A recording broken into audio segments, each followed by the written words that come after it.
It is true that ancient civilizations always venerated the sun. The chief god in most pantheons is the sun god. However, Zeitgeist implies here that Jesus, the only begotten Son of God, is an outgrowth of God's Son, S-U-N. God's Son, S-O-N, and Son, S-U-N, are homophones.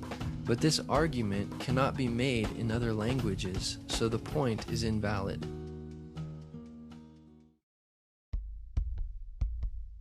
They bring up Horus. This is a far too simplistic representation of the myths surrounding Horus. In reality, there are many versions. There were originally several different gods known by the name Horus.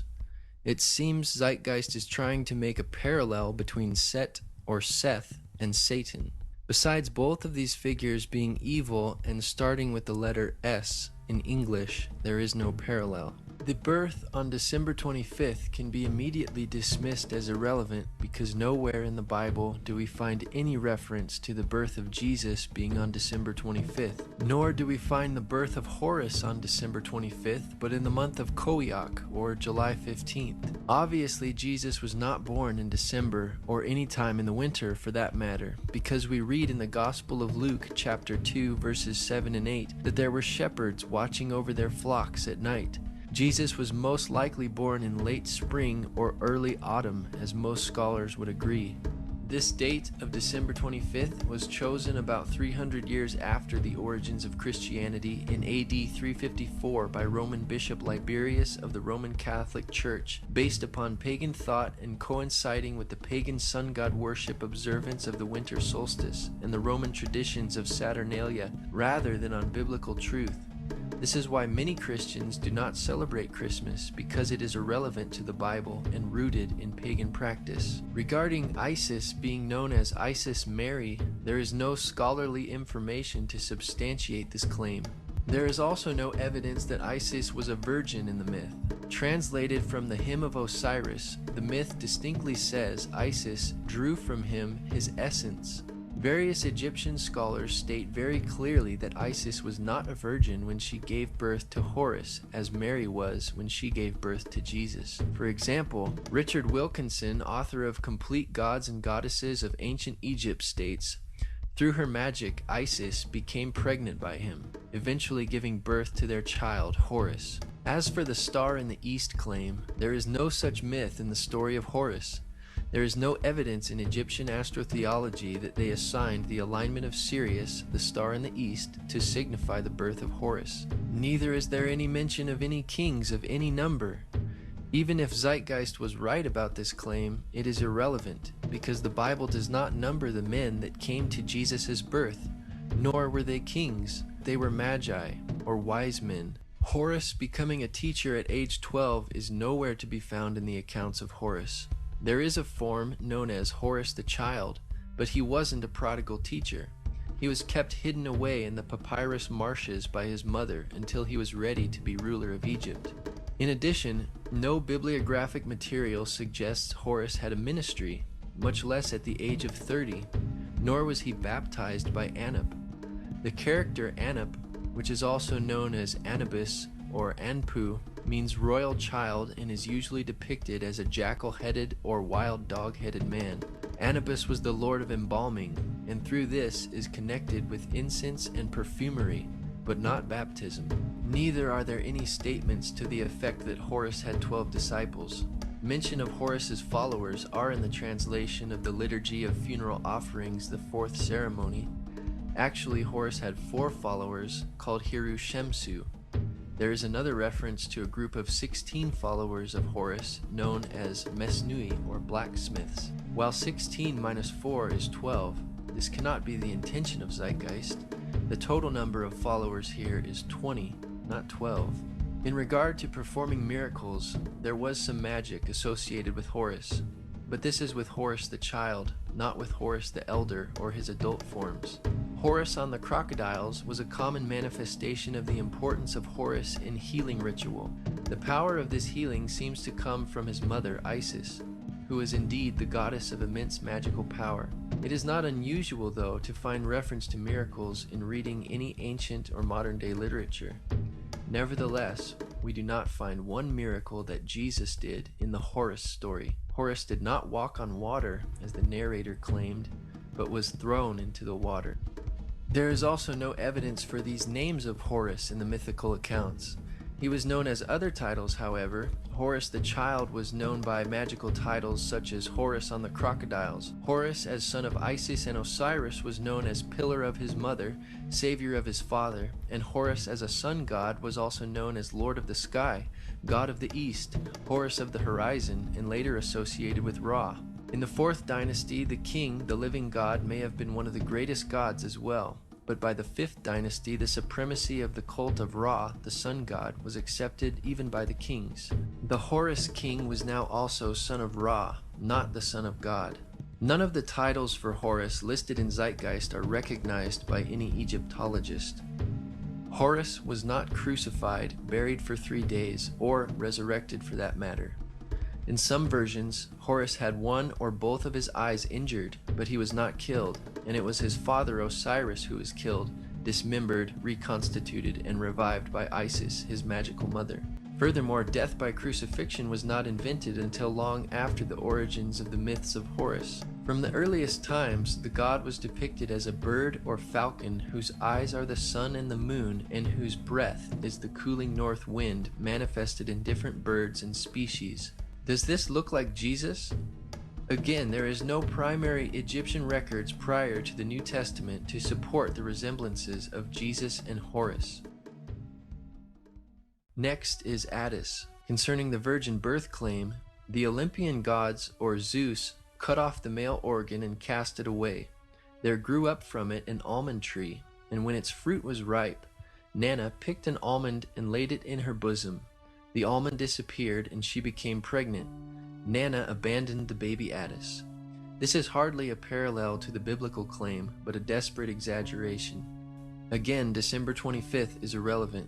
After Attis was tended by a he-goat, Attis fell in love and was not crucified, but castrated himself under a pine tree, which in no sense can be seen as death by crucifixion on a tree or a cross. Then Cybele restored Attis to life. Many critics refer to this as the resurrection of Attis, though there is no mention of a tomb or a 3-day period. Additionally, apologetics author Charlie Campbell states, the alleged resurrection of Attis isn't even mentioned until after 150 AD, long after the time of Jesus. Furthermore, Dr. Walter Burkert, a Greek religion scholar and author, stated, there is no evidence for a resurrected Attis. Even Osiris remains with the dead. As the Princeton theologian J. Gresham Machen points out, the myth contains no account of a resurrection.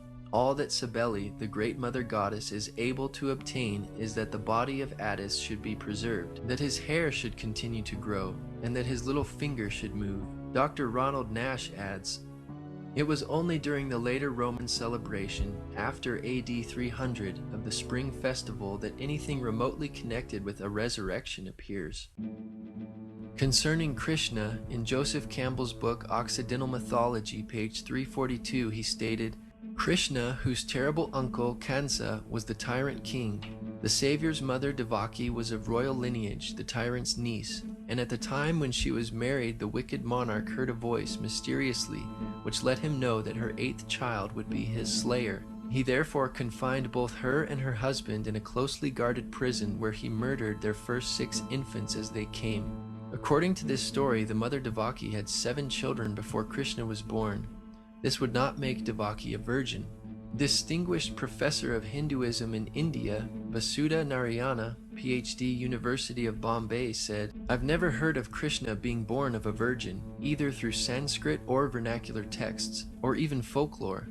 And born on December 25th, wow. The text says explicitly he was born on the 8th day of the waning moon in the month that now comes between approximately August 15th and September 14th. I can't imagine why people would sit back and cook up all these conspiracies. The only mention of stars in Krishna's birth within Hindu literature is in the Bhagavata Purana, chapter 10, 3, 1-5.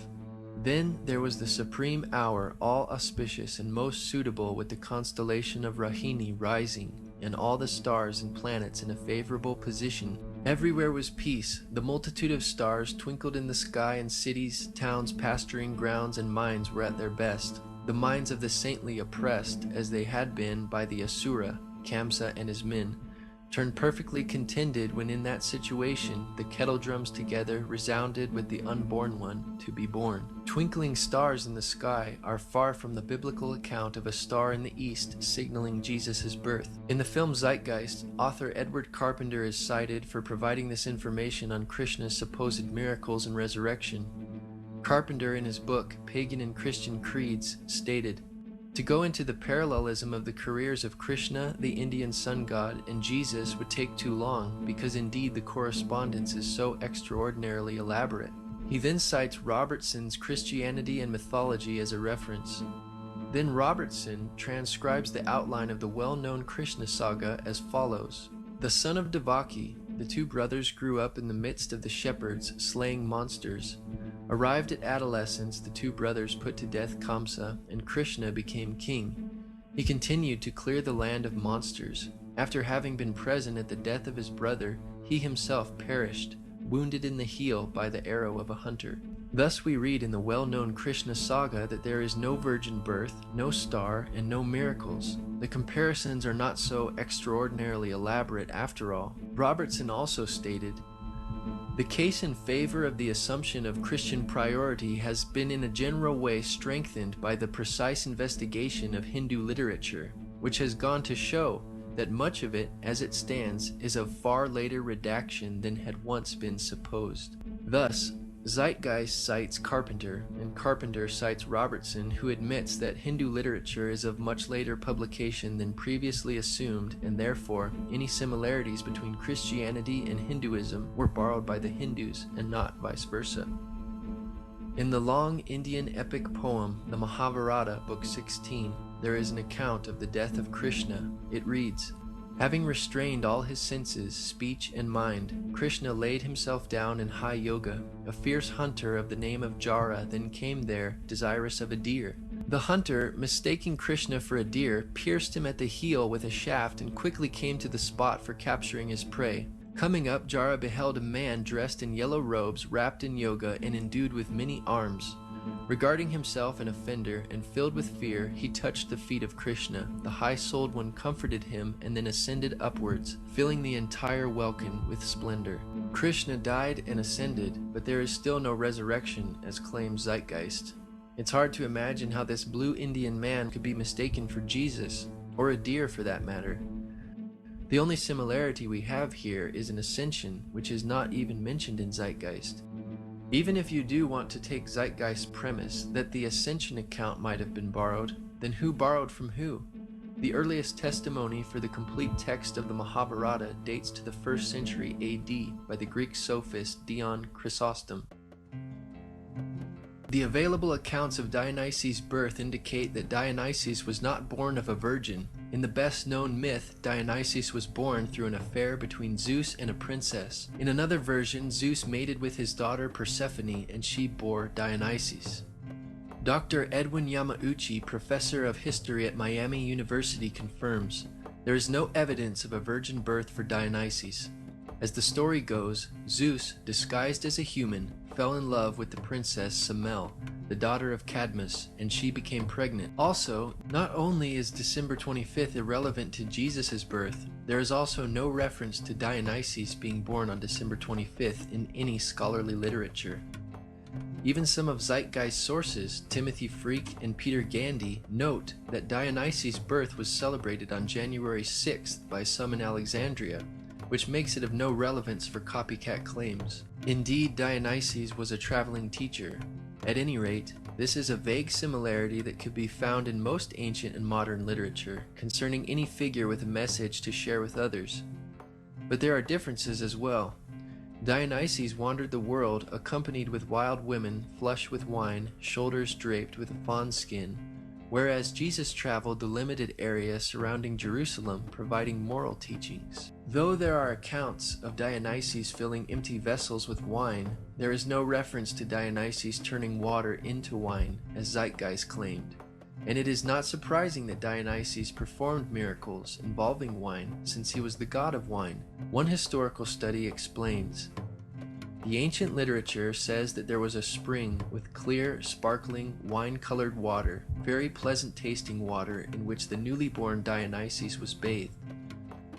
Also, a spring in the temple flowed with wine.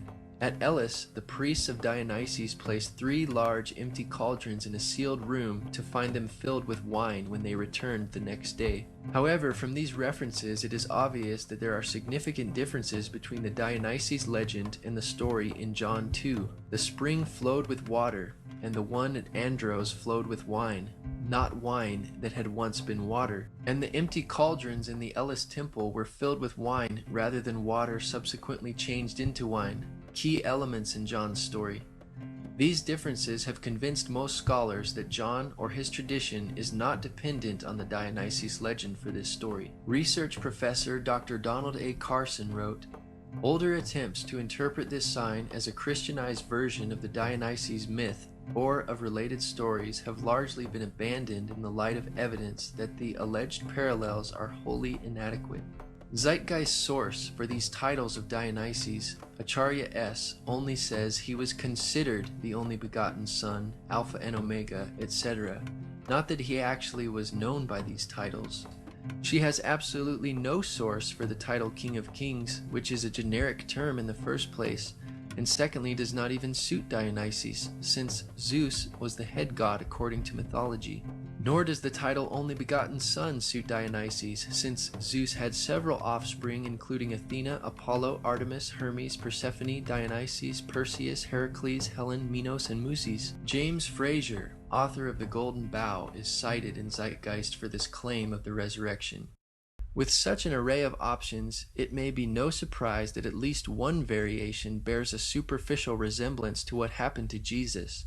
Still, this vague description does not match with the Jewish concept of resurrection. You're going to have to give me a date for the earliest inscription, because Dionysus, I don't know anybody who thinks Dionysus is pre-Christian, not the resurrection portion. Okay, well, all I can tell you is that the myth is that he is torn apart by the Titans, eaten, and he is raised from the dead. But what is the date? I don't know the date of the, as I said, of the original, as far as any writings we have. But I know that with the myths, the Greek myths, most of our Greek myths, we do have from later collections, except we know they were told earlier because we have the vase paintings depicting them going way back in time. But the question is there a resurrection? And since we don't have any resurrection predating the 2nd century all the way to the 4th century are the earliest ones, 2nd to 4th, we can say, well, maybe there's a resurrection there, but there's no data. Even Tim Callahan, the skeptic you just saw defending Dionysus, admits there is no crucifixion. Even the skeptic Tim Callahan critiques the movie Zeitgeist, saying, perhaps the worst aspect of Part 1 of Peter Joseph's internet film Zeitgeist is that some of what it asserts is true. Unfortunately, this material is liberally and sloppily mixed with material that is only partially true, and much that is plainly and simply bogus. The evidence for Jesus as a real historical personage, though meager, is solid. Mithra is the only one of these pagan gods mentioned that could have conceivably come in contact with Christianity. As the late Dr. Ronald Nash puts it, Mithra was supposedly born when he emerged from a rock. Unless this rock was a virgin, there is no virgin birth for Mithra. For the last time, December 25th is irrelevant to origins.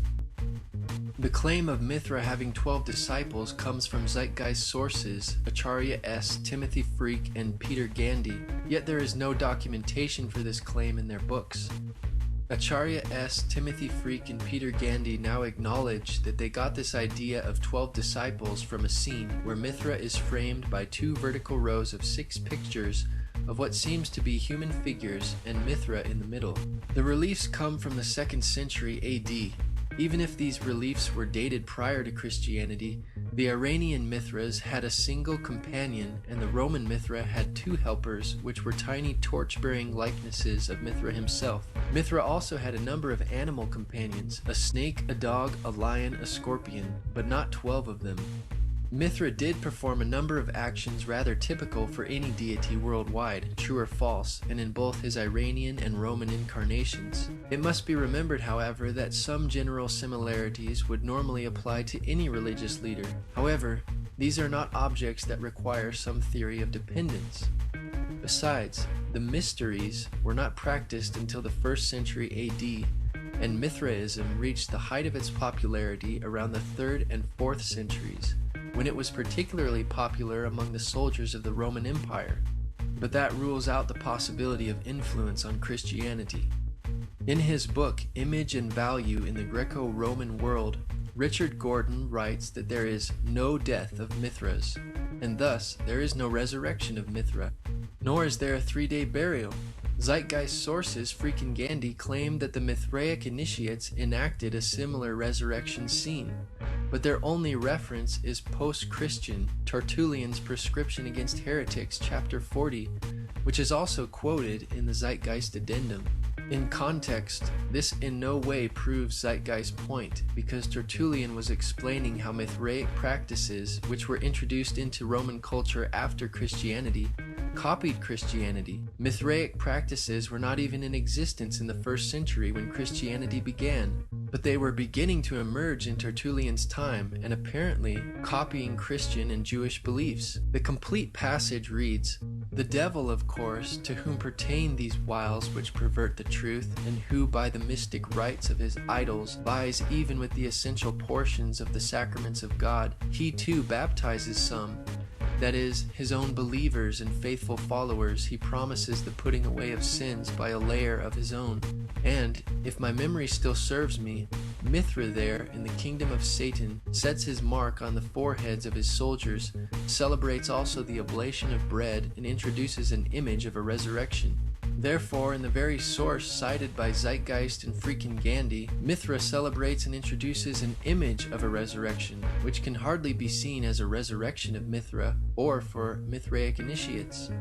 Additionally, Tertullian's writing is significantly after the New Testament times. Dr. Ronald Nash affirms, "No claim can be made that Mithras was a dying and rising god.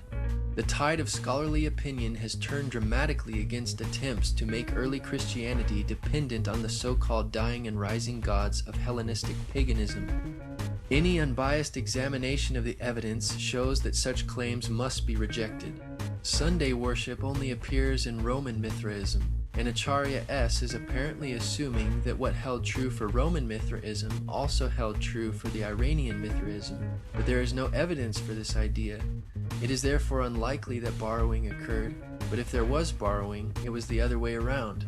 Though the Bible teaches that Jesus rose from the dead on Sunday, and early Christians considered this the Lord's Day, they not only worshipped him on this day of the week, but every other day as well, as we read in Acts chapter 2, 46 and 47. And the Jews, such as Jesus, worshipped on the Sabbath, or Saturday. In the early 4th century, it was Constantine of the Roman Catholic Church who paganized the meaning of Sunday. His Sunday law of March 7th, AD 321 read, "On the venerable day of the sun, let the magistrates and people residing in the cities rest, and let all workshops be closed." Mithraism could not have influenced the gospel writers because it was not even known to the Roman world at the time of early Christianity. The Encyclopedia Britannica states, "There is little notice of the Persian god Mithra in the Roman world until the beginning of the 2nd century, but from the year AD 136 onward, there are hundreds of dedicatory inscriptions to Mithra. Roman Mithraism was practically a new creation, wrought by a religious genius who may have lived as late as AD 100. We must assume that the pagan gods which Zeitgeist gives examples for are the ones for which they have the best documentation and evidence. As the viewer has seen, the examples given by Zeitgeist are not impressive. Taken together with all the debunked information, the parallels Zeitgeist presented in no way explains causation for Christianity. Before AD 100, all of the mystery religions were still mostly confined to localities. But after AD 100, they gradually began to attain popularity throughout the Roman Empire. Many writers used the late source material produced in this period after AD 150 to form reconstructions of what they think the cults must have been earlier to their spread in the Roman Empire. All of these sources and authors cited for these claims in the film Zeitgeist are not original primary sources, nor do they cite such primary or original material in their bibliographies. Even the majority of atheists and non-Christian scholars have rejected the idea that Christianity has been borrowed from ancient myths, including the well-respected Sir Edward Evans Pritchard, who wrote, "The evidence for this theory is negligible."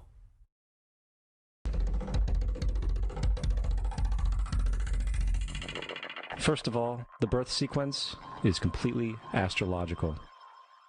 The star in the east is Sirius, the brightest star in the night sky, which, on December 24th, aligns with the three brightest stars in Orion's belt. These three bright stars in Orion's belt are called today what they were called in ancient times, the Three Kings. And the Three Kings and the brightest star, Sirius, all point to the place of the sunrise on December 25th. This is why the Three Kings follow the star in the east, in order to locate the sunrise, the birth of the sun. Once again, even if you were to label the three stars in Orion's belt the Three Kings, it would be irrelevant to the Bible, as is December 25th irrelevant. Though the Magi, not kings, presented three gifts, nowhere do the Bible writers make an issue of there being three of them in number. Apparently, it was insignificant to the Gospel writers, and so it is to us as well. This entire astrological premise is problematic. Not only does Sirius align with the three stars in Orion's belt 365 days a year, and not only in December, but they are more or less aligned to the sun for almost all of the winter months. There is nothing at all special about December 25th. In fact, it is by December 25th that Orion is almost totally below the horizon. It would be much more accurate of Zeitgeist if this event was said to happen a month or so earlier. The Virgin Mary is the constellation Virgo, also known as Virgo the Virgin. Virgo in Latin means virgin. Virgo is also referred to as the house of bread, and the representation of Virgo is a virgin holding a sheaf of wheat. This house of bread and its symbol of wheat represents August and September, the time of harvest. In turn, Bethlehem in fact literally translates to house of bread. Bethlehem is thus a reference to the constellation Virgo, a place in the sky, not on earth. Bethlehem indeed means house of bread. Nevertheless, there is no basis for concluding that Bethlehem was a fictitious place which was fabricated based upon the constellation Virgo in the sky. The existence of Bethlehem is attested by biblical and extra-biblical sources. First, Old Testament authors prior to the 1st century mention Bethlehem. Also, the Jewish historian Josephus mentions Bethlehem as the location where King David was anointed to be future king of Israel. J.B. Hennessy reports of the archaeological evidence demonstrating that Bethlehem was inhabited during the Iron Age in the 1st century. He recorded, "Perhaps most important has been the isolation in 1969 of the Iron Age tell. The limits of the Iron Age occupation, while not entirely clear, appear to be on the flat surface of the slopes immediately beneath the basilica and to the east. The work was carried out by Israel Archaeological Society. Bethlehem appears to have been a major area of occupation from the Paleolithic period." Former astrologer and author of Spellbound, The Paranormal Seduction of Today's Kids, Marcia Montenegro wrote, "You can't just make a story out of names like Virgo, Leo, Taurus, etc. And why doesn't the story begin with Aries? If it did, then Leo comes before Virgo, yet Leo is supposedly Jesus, the Lion of Judah. It seems it would come after Virgo, not before, in a story." There's another very interesting phenomenon that occurs around December 25th, or the winter solstice. From the summer solstice to the winter solstice, the days become shorter and colder. And from the perspective of the northern hemisphere, the sun appears to move south and get smaller and more scarce. The shortening of the days and the expiration of the crops when approaching the winter solstice symbolized the process of death to the ancients. It was the death of the sun. and by December 22nd, the sun's demise was fully realized. For the sun, having moved south continually for 6 months, makes it to its lowest point in the sky. Here a curious thing occurs. The sun stops moving south, at least perceivably, for 3 days. And during this 3-day pause, the sun resides in the vicinity of the Southern Cross, or Crux, constellation. And after this time, on December 25th, the sun moves 1 degree, this time north, foreshadowing longer days, warmth, and spring. Anybody with a simple astrology program can confirm for themselves that during the lifetime of Jesus, or in any other time for that matter, that when the sun rises, it is nowhere near the Southern Cross. The idea that the sun rises in the Southern Cross constellation is ridiculous. Dr. Noel Swerdlow is professor of astronomy and astrophysics at the University of Chicago. He also specialized in the study of the practice of astronomy in antiquity through the 17th century. He states, that crux, the Southern Cross, was not recognized as a separate constellation in antiquity because, as seen from the Mediterranean, it is low on the southern horizon and is surrounded on 3 sides by the stars of Centaurus, which is a large prominent constellation, and the 4 bright stars of crux are included as stars of Centaurus in Ptolemy's star catalog. It is only when you go farther to the south, so that the crux is higher in the southern sky, that it becomes prominent as a group of stars by itself, so its recognition had to wait until the southern voyages of the 16th century. Thus, the Southern Cross was not even discovered or recognized until the 16th century, long after the 1st century writers of the New Testament. And thus it was said, the Son died on the cross, was dead for 3 days, only to be resurrected or born again. Christians have never said anything like this, that the Son, S-U-N, died on the cross. Maybe Peter Joseph wants us to think ancient religions said this, but they did not either, and there is likewise no reference or source for such a saying. Now, probably the most obvious of all the astrological symbolism around Jesus regards the 12 disciples. They are simply the 12 constellations of the zodiac, which Jesus, being the sun, travels about with. The source for this claim is author and skeptic Acharya S., who alleges the sun's followers or disciples are the 12 signs of the zodiac through which the sun must pass.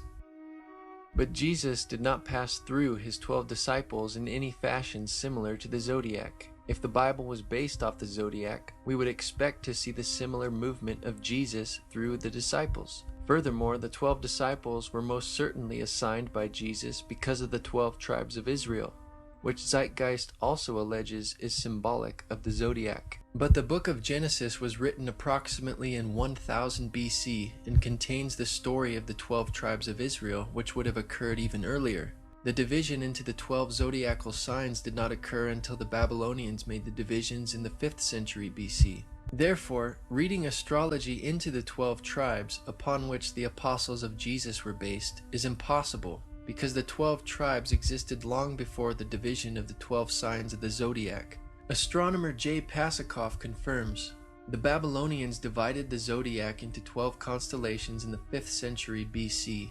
So the only evidence that remains for this claim is the number 12. If we want to accept their allegations on this, however, we also need to accept that Dunkin' Donuts is owned by an astrologer, since you get a discount when you buy a dozen donuts. Grocery stores are also owned by astrologers, since they sell you eggs by the dozen. Even our legal system must be influenced by astrology, since there are 12 jurors. Unlike fictitious myths and legends associated with astrology, we have much historical evidence that the 12 apostles were indeed real historical people. For example, in 95 AD, Clement wrote, Peter, through unrighteous envy, endured not 1 or 2, but numerous labors when he had at length suffered martyrdom, departed to the place of glory due to him. In fact, the number 12 is replete throughout the Bible. First of all, Zeitgeist stacks this list of 12s by repetitions to make it look more impressive than it actually is. The 12 tribes of Israel, 12 sons of Jacob, and 12 great patriarchs are all the same 12. There is no difference. There are 12 judges of Israel if one was to count, but the Bible never makes any issue or significance out of it. There are actually 17 Old Testament prophets, not 12. Zeitgeist missed this figure by 5. One can only wonder where they got the idea of there being 12 kings of Israel. If referring to the northern kingdom of Israel, there were 19 kings, and there were also 19 kings in the southern kingdom plus 1 queen. This is not including the 3 kings of Israel before the kingdom was divided. If you add these numbers together, you do not get 12. If you subtract, multiply, or divide these numbers, you cannot get 12. And no mention or reference is made in the Bible to 12 princes. If the king's sons are in view here, then Zeitgeist is way off, for many of the 41 kings had numerous sons, like King Ahab, for example, had 70 sons. Coming back to the cross of the zodiac, the figurative life of the sun, this was not just an artistic expression or tool to track the sun's movement. It was also a pagan spiritual symbol, the shorthand of which looked like this. This is not a symbol of Christianity. It is a pagan adaptation of the cross of the zodiac. What Zeitgeist refers to as the cross of the zodiac is actually the wheel of the zodiac, which has no relationship to a Roman crucifixion, the way in which Jesus was killed. To extrapolate 2 perpendicular lines from the zodiac wheel and conclude that Romans used this as their motivation to crucify criminals is preposterous. It was not until Christianity became paganized that the cross image came to be thought of as a Christian symbol. Crosses in churches were introduced in AD 431, and the uses of crosses in steeples came about in AD 586. Now, the Bible reflects, broadly speaking, a symbolic movement through 3 ages while foreshadowing a 4th. The first age, they say, is Taurus the bull. In Exodus chapter 32, we read that Aaron and the Israelites made an idol of a golden calf and worshipped it, after which Moses shattered the 2 tablets of the 10 Commandments after seeing the Israelites' idolatry. The Christ conspirators will suggest that the golden calf is the age of Taurus the bull. Where is the documentation for this supposed reality besides page 146 of Acharya S.'s book? The New Testament, written long after the age of Taurus the bull in Jesus' generation, also mentions calves, but this is not convenient for their argument. Second, they say Moses represents the preceding age of Aries the ram. They say that Moses represents the ram and that this is the reason Jews blow the ram's horn. However, Moses is never recorded blowing a ram's horn. Additionally, Moses cannot be identified as a ram by any interpretation within Scripture and does not fit this picture.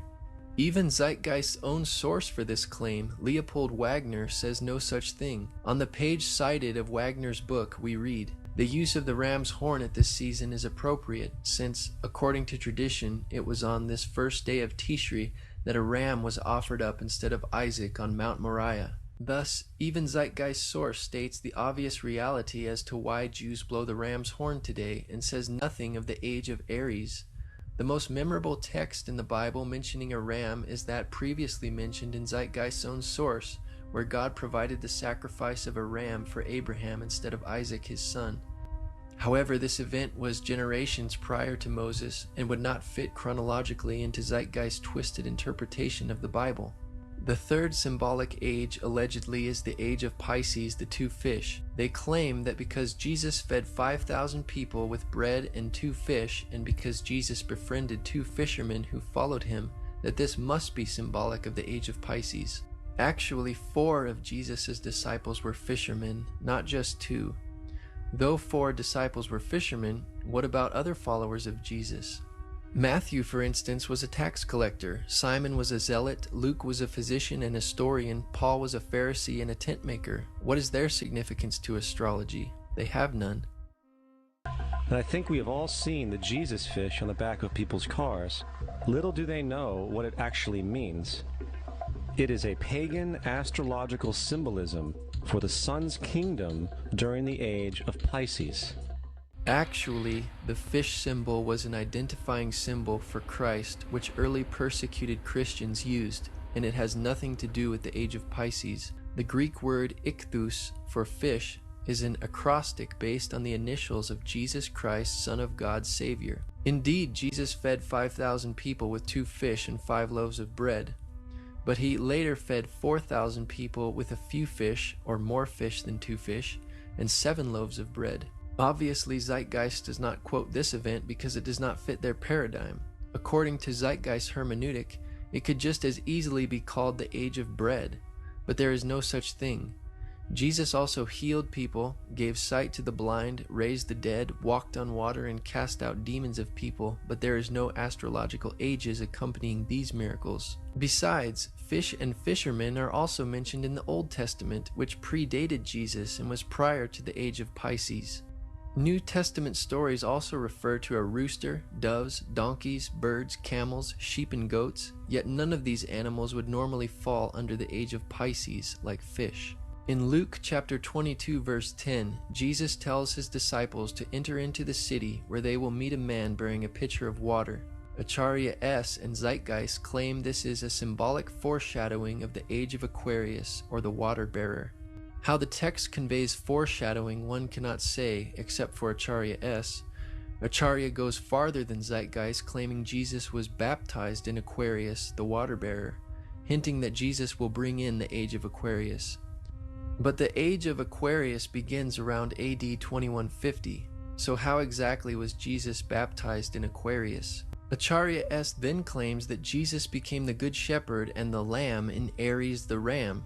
Aries, from about 2150 BC to AD 1, which has already been attributed to Moses, is now attributed to Jesus, but has nothing to do with Jesus, just as it had nothing to do with Moses. A lamb is not a ram and has nothing to do with shepherding sheep. The only parallel here is that they are animals. This is a wild generalization. She goes on to state that Jesus told parables of the sowing and tilling in the fields in Taurus the bull. Acharya has now attributed all 4 of these ages to Jesus somehow. But which one is it? To these critics, any mention of bulls is automatically accredited to the age of Taurus, any mention of animals to the age of Aries, any reference to fish to the age of Pisces, and any reference of water to the age of Aquarius. You would think that there would be much less broad and cryptic references if this were the reality and the intention of the writers of the Bible. Jesus told parables and several agricultural metaphors, including fig trees, wheat and tares, sheep and goats, seeds, and many others. But there is no supposed symbolic age for these parables. Obviously, Bible stories will abound with fish, because fish were the most common source of protein near the Sea of Galilee. Now, we have all heard about the end times and the end of the world. The cartoonish depictions in the book of Revelation aside, the main source of this idea comes from Matthew 28:20, where Jesus says, "I will be with you even to the end of the world." However, in the King James Version, world is a mistranslation, among many mistranslations. The actual word being used is eon, which means age. I will be with you even to the end of the age, which is true, as Jesus' solar Piscean personification will end when the sun enters the age of Aquarius. The entire concept of end times and the end of the world is a misinterpreted astrological allegory. Let's tell that to the approximately 100 million people in America who believe the end of the world is coming. Peter Joseph alleges that the main source for the Christian idea of the end of the world comes from Matthew 28:20, but this passage has nothing to do with Christian views of the end of the world. Rather, a complete thematic treatment of the passages concerning the end of the world make up most Christian views, which, for the most part, agree that Jesus will return as a thief in the night in flaming fire, taking vengeance on those that don't know God, and the earth will be burned up. Indeed, the word world in the King James Bible is translated to aeon in the Greek, or age. This word means forever, an unbroken age, perpetuity of time or eternity. Jesus was not referring to any astrological age like Aquarius or Pisces. He was referring to the end of the world, or the end of the times as we know it. The Greek word aeon was used again by Jesus in reference to the end of the world when he said, "The harvest is the end of the world," or aeon, and the reapers are the angels. In Luke chapter 1 verse 70, Jesus refers to God's holy prophets which have been since the world, or aeon, began. God's prophets, such as Moses, did not live in the astrological age of Pisces as Jesus, yet Jesus includes them in this passage. It is obvious Jesus is not referring to an astrological age here. Paul stated in Romans 12:2, "Do not be conformed to this world or aeon, but be transformed by the renewing of your mind." Again, he is referring to time since the world began until it ends. The Bible also says, "The world or aeon passes away, and the lust thereof, but he that does the will of God abides forever." The amount of time it takes for the procession to go through all 12 signs is roughly 25,765 years. This is also called the Great Year, and ancient societies were very aware of this. The narrator, Peter Joseph, makes sure to say that ancient societies were very aware of this, because Zeitgeist's whole premise and theory is dependent upon the ancients acknowledging the astronomical concept to which they refer. However, modern astrological beliefs are not identical to the ancient astrological beliefs, and Zeitgeist's argument regarding the various astrological ages is irrelevant. Historian of science and winner of the Genius Award from the MacArthur Foundation, Dr. Noel Swerdlow's response to Acharya's claims in Zeitgeist are as follows. In antiquity, constellations were just groups of stars, and there were no borders separating the regions of one from the region of another. The modern ideas about the age of Pisces or the age of Aquarius are based upon the location of the vernal equinox in the regions of the stars of those constellations. But the regions, the borders between those constellations, are a completely modern convention of the International Astronomical Union for the purpose of mapping, and never had any astrological significance.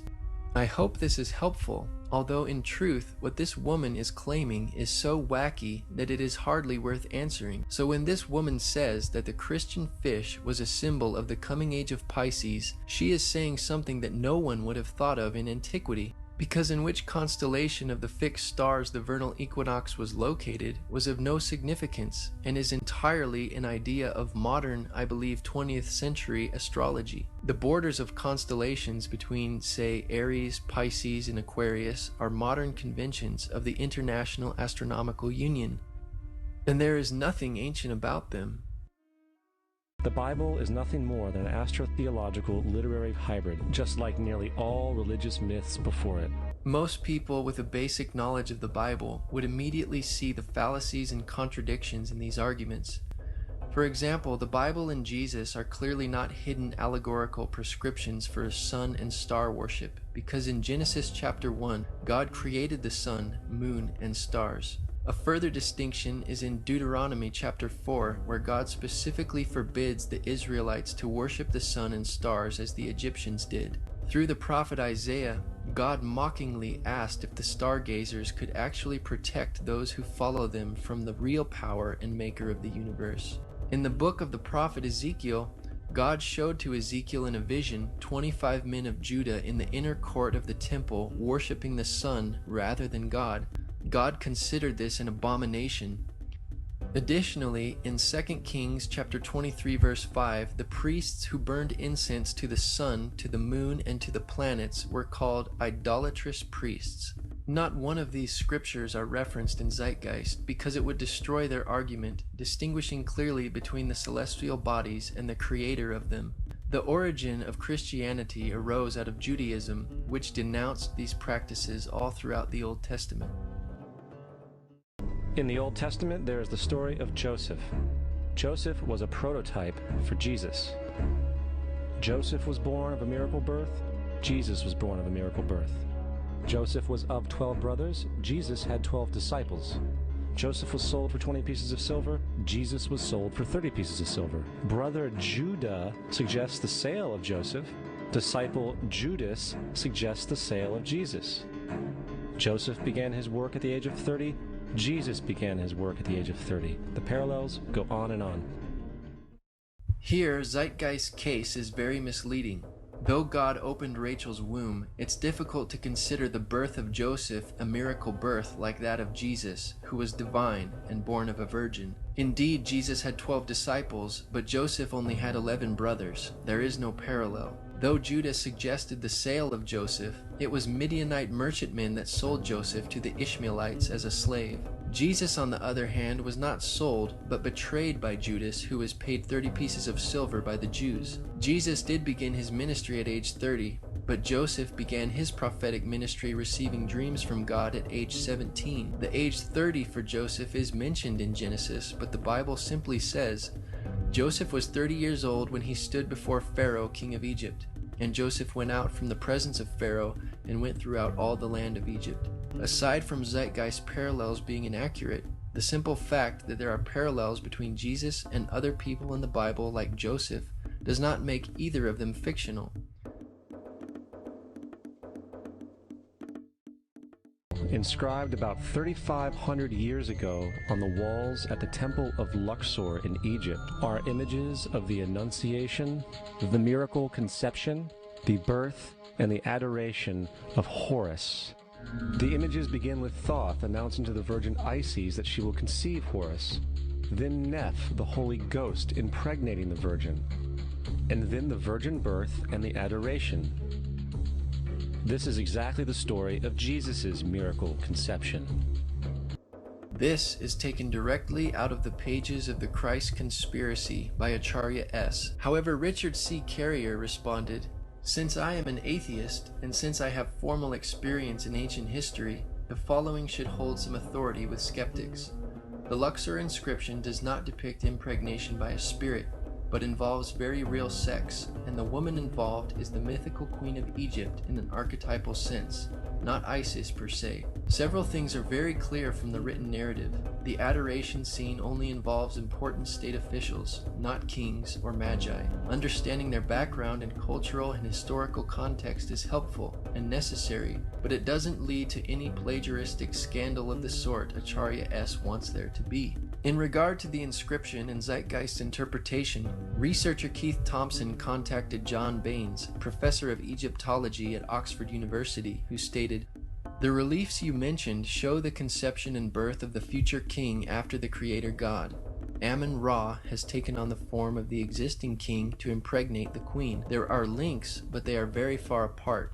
Your source is a very long way off that, and several of the statements it makes are wrong." Dr. Janet Johnson, professor of Egyptology at the University of Chicago, stated, "The scene showing the god Amun visiting the queen mother to impregnate her with the future ruler, in this case Queen Hatshepsut, a Christian interpretation just doesn't work." When contacted about the film Zeitgeist, Victor Blunden of Universities of Manchester and Liverpool and of Ancient Egypt magazine said, "I have heard mention of this film before, and though I haven't seen it myself, I understand that it contains many misinterpretations and distortions of the actual Egyptian textual and relief material to get its message across. Egyptian kings were believed to be semi-divine beings, the son of an Egyptian god by a human mother. Thus the relief refers to the king Amenophis III and not to Horus, though kings could sometimes be said to be the incarnation of the gods, due to another Egyptian myth. This is where the confusion may have come in. The reliefs actually refer to the conception of the king, showing he was born of a human mother, the queen of Egypt, by the god Amun. It was not seen as an immaculate conception, as the queen was impregnated by the god Amun.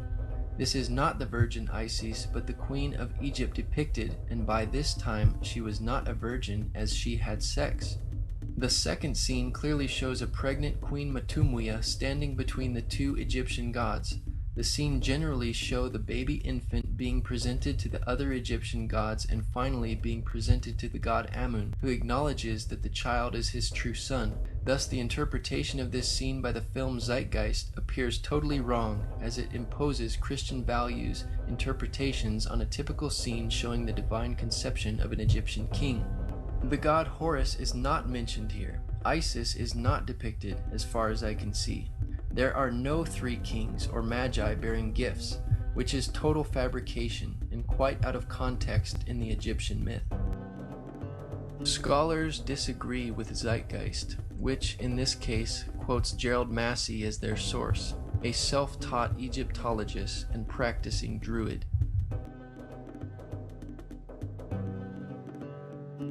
Zeitgeist flashes a long list of quote-unquote staggering claims faster than the viewer can even read them all. If the movie is slowed down, however, we notice that many of these claims were mentioned earlier and thoroughly refuted in the Horus section. Not only are most of these similarities wild conjectures, many of them are not even in the Bible. Actually, the list appears exactly as seen in Zeitgeist with no sources whatsoever in the appendix of Gerald Massey's book, Ancient Egypt, The Light of the World. For example, they say, the two mothers of child Horus, who were sisters, equals the two mothers of child Jesus, who were sisters. Nowhere does the Bible even allege that Jesus had two mothers.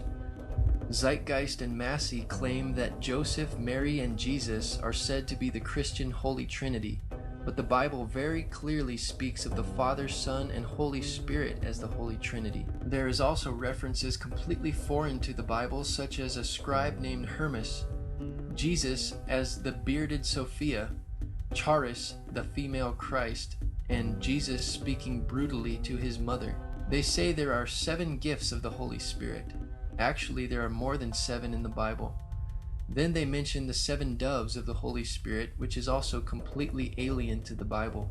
Not only are these Egyptian Christian parallels far-fetched, but many of them are not even found in the Bible. The concept of the Great Flood is ubiquitous throughout the ancient world, with over 200 cited claims in different periods and times. However, one need look no further for a pre-Christian source than the Epic of Gilgamesh, written in 2600 BC.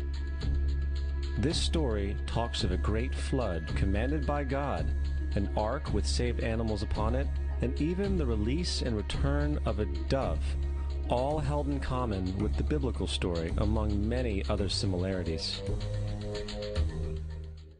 The many similarities between the flood account in the Epic of Gilgamesh and the biblical account in Genesis point to a common source, but there are also significant differences. While Moses lived long after the flood and wrote Genesis around 1450 to 1410 BC, he was acting as the editor of much older sources. Unlike the Epic of Gilgamesh, God gave Noah specific instructions mentioning real historical landmarks in Genesis 10:19. Many cultures throughout history have repeated the concept of a great flood.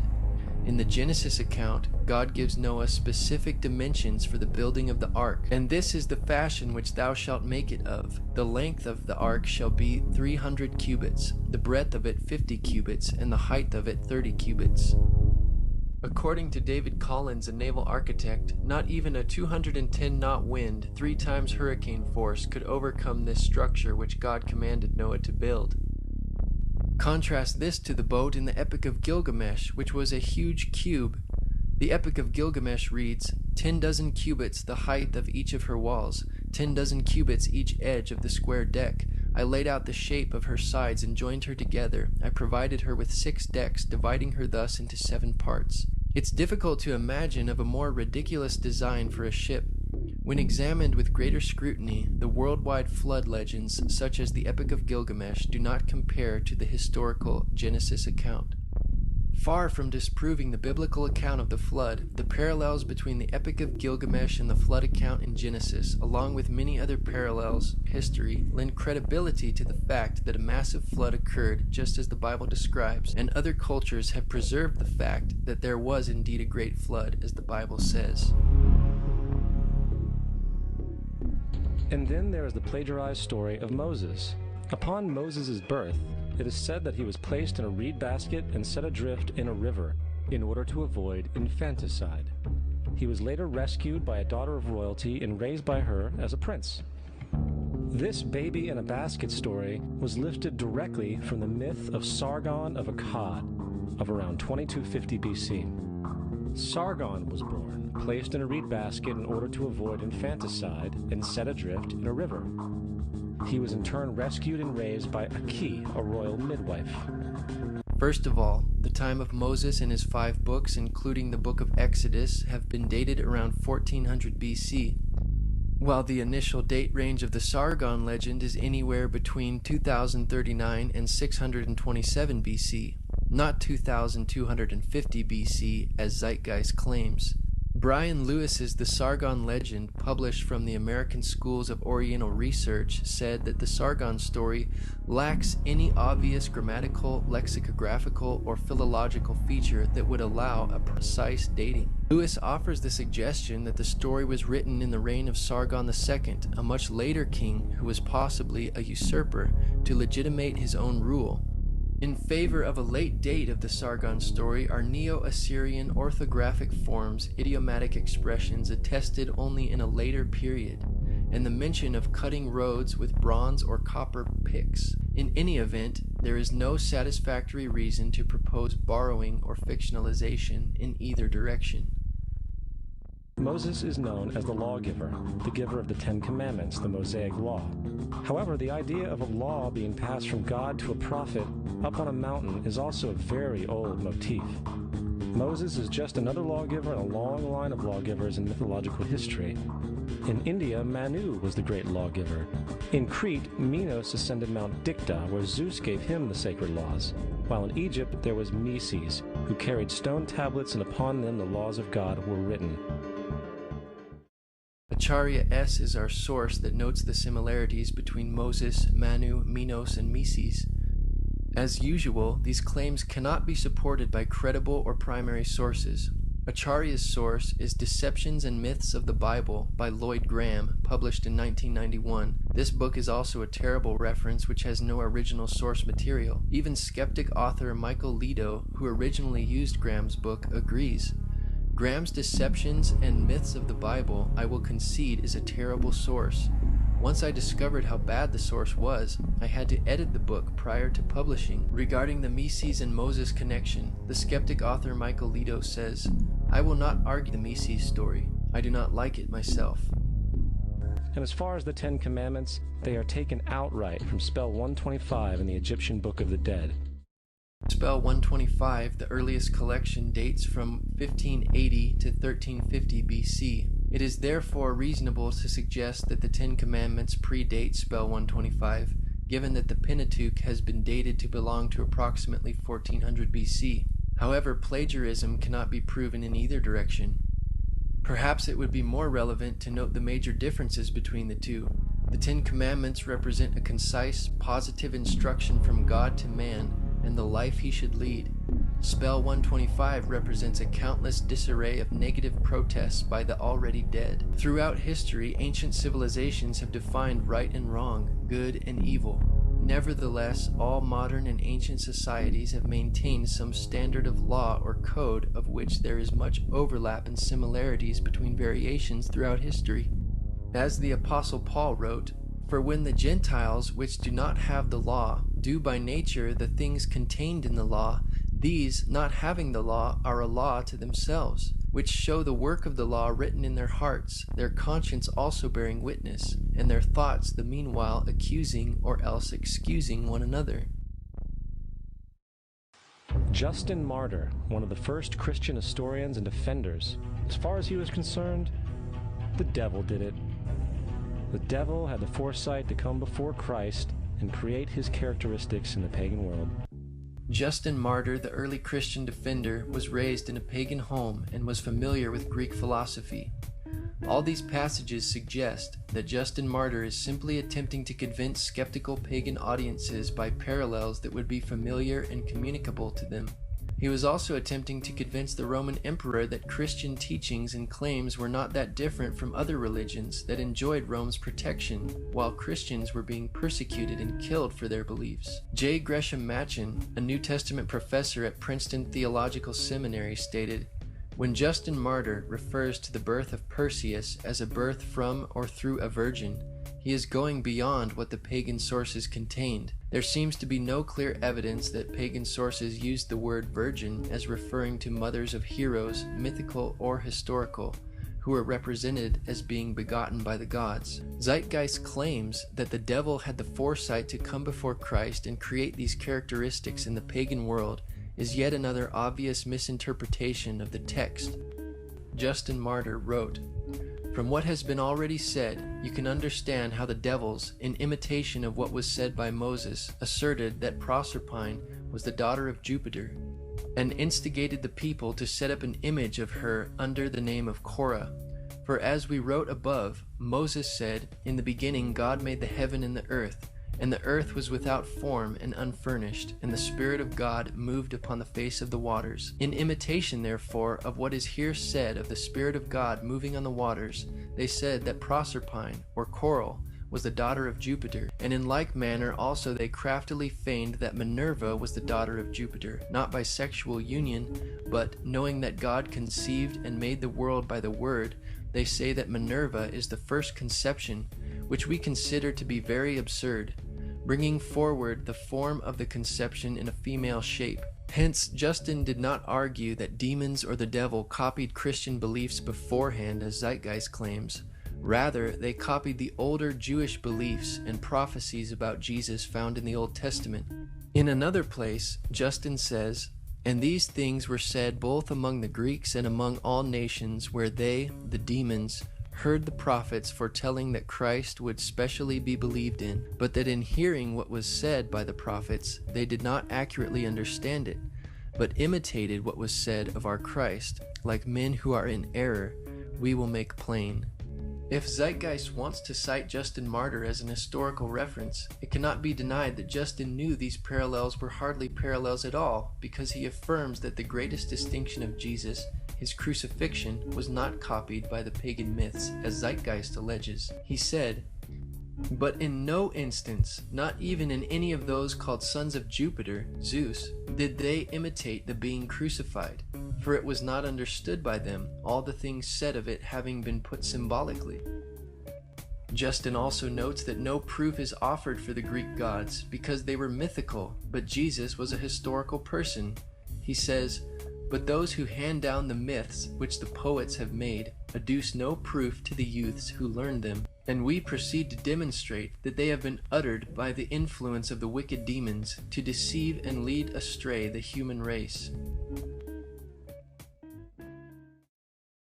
Furthermore, is there any non-biblical historical evidence of any person living with the name Jesus, the Son of Mary, who traveled about with 12 followers, healing people and the like? There are numerous historians who lived in and around the Mediterranean, either during or soon after the assumed life of Jesus. How many of these historians document this figure? Not one. However, to be fair, that doesn't mean defenders of the historical Jesus haven't claimed the contrary. 4 historians are typically referenced to justify Jesus' existence. Pliny the Younger, Suetonius, and Tacitus are the first 3. Unlike these mythical deities, the documentation for a historical Jesus is actually more compelling than the documentation for other ancient figures like Confucius and Buddha. Peter Joseph makes several false statements here. First of all, none of these historians mentioned were defenders of the historical Jesus. They were secular or non-Christian sources. In consideration of the lack of attention paid by the ancient Greco-Roman world to the humble beginnings of Christianity and Jesus being a Jewish figure in a remote location on the eastern frontier of the Roman Empire, and was therefore of little interest to the Roman historians writing Roman literature, there is a considerable amount of historical evidence that confirms his existence. There are not just 4 historical references for Jesus' existence, as Zeitgeist boldly alleges, but in fact, 42 authors mention Jesus within 150 years of his life. On the contrary, only 10 authors mention Tiberius Caesar, the Roman emperor during Jesus' ministry within 150 years of his life. If liberal scholars applied the same arbitrary standard of rejection of historical evidence to other ancient historical personages besides Jesus, such as Julius Caesar or Alexander the Great, they would be forced to reject all history as myth. It is for this reason the brilliant historian F.F. Bruce wrote, "The historicity of Christ is as axiomatic for an unbiased historian as the historicity of Julius Caesar." Tacitus was governor of Asia in AD 112 and was known as the greatest historian of ancient Rome. In his Annals of Imperial Rome, Tacitus wrote about Emperor Nero's persecution of the Christians. He says, "To suppress therefore the common rumor, Nero procured others to be accused and inflicted exquisite punishments upon those people who were in abhorrence for their crimes and were commonly known as Christians. They had their denomination from Christus, Christ, who in the reign of Tiberius was put to death as a criminal by the procurator Pontius Pilate. This pernicious superstition, though checked for a while, broke out again and spread not only over Judea, the source of this evil, but reached the city Rome also. Each one of their entries consists of only a few sentences at best, and only refer to Christus or the Christ, which in fact is not a name but a title. It means the Anointed One. Zeitgeist disregards Tacitus's reference to Jesus based on the title Christus. But how many Christs were there who were crucified under Pontius Pilate? This witness directly corresponds to the gospel record of Jesus. Christus was Greek for Christ. These historical accounts do not only refer to Christ, as Zeitgeist alleges, but give us much more information, which also concludes that the Christus in view must be Jesus. For example, such historical documents confirm that Jesus was executed as a criminal under the authority of Pontius Pilate, who ruled Judea and under the reign of Emperor Tiberius. History provides proof that the Christians who began in Judea spread through the Roman Empire and suffered great persecution for their faith, and that these Christians derived their worship and religion from the person known as Christ, or the Messiah. All of these details parallel the gospel accounts, validating that Jesus is in view here. Suetonius was the official historian during the reign of both Emperor Trajan and Adrian. Speaking of the Emperor Claudius, who ruled from AD 41 to 54, he wrote, "He banished the Jews from Rome, who were continually making disturbances, Chrestus being their leader." The name Chrestus is another spelling for the name Christ or Christus. This statement from Suetonius also confirms the passage in the Bible within the book of Acts chapter 18 about the exiling of the Jews from Rome during the reign of Claudius. Suetonius also recounts that punishment by Nero was inflicted on the Christians, a class of men given to a new mischievous superstition. Suetonius confirms that Christians were suffering and dying for their conviction that Jesus had lived, died, and risen from the dead. A mischievous superstition, as he called it, not being a Christian.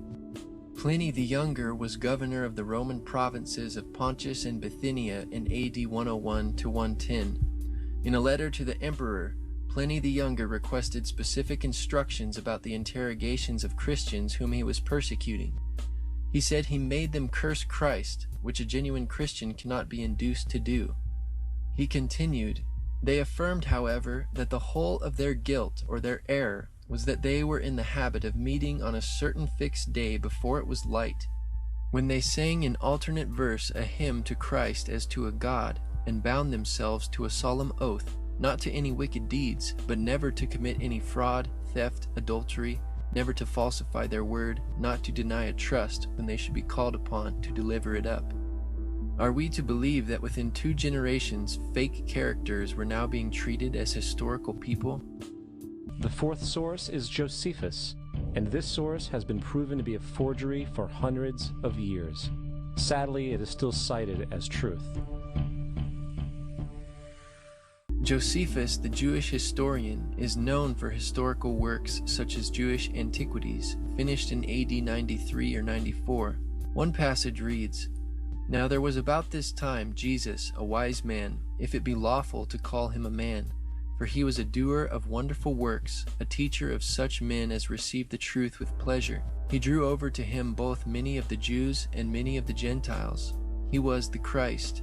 And when Pilate, at the suggestion of the principal men among us, had condemned him to the cross, those that loved him at the first did not forsake him, for he appeared to them alive again the 3rd day, as the divine prophets had foretold these and 10,000 other wonderful things concerning him. And the tribe of Christians so named from him are not extinct at this day." This is the passage that has raised heated debate among scholars because Josephus, a non-Christian Jew, makes statements about Jesus that an Orthodox Jew would not normally affirm. While some Christian additions may have been obviously foreign to the text, it still contains a great deal of historical truth that Josephus could have easily documented.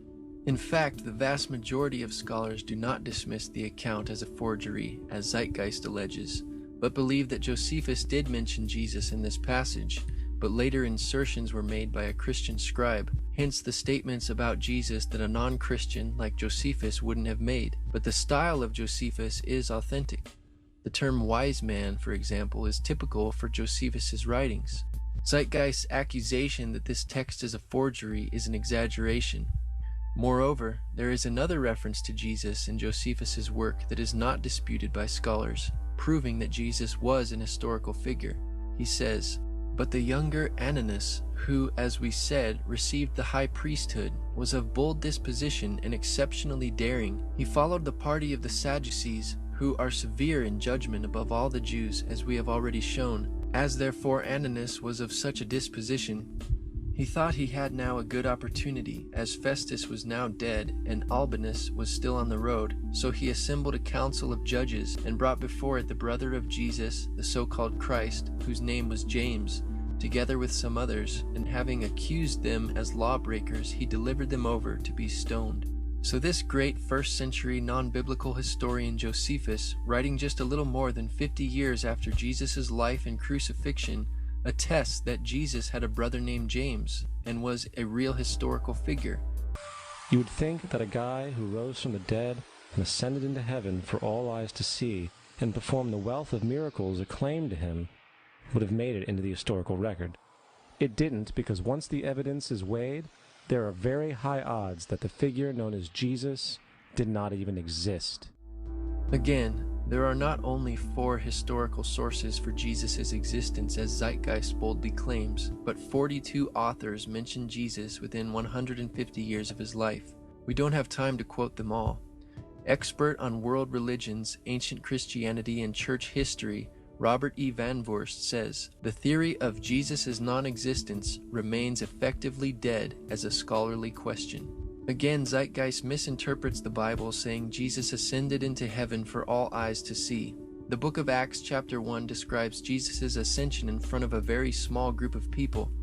To disregard or disbelieve his miracles and resurrection is one thing, but to claim that he never existed in the face of all the evidence is a premise rejected by even non-Christian historians and scholars. Richard Burridge and Graham Gould state that the questioning of Jesus' existence is not accepted by mainstream critical scholarship.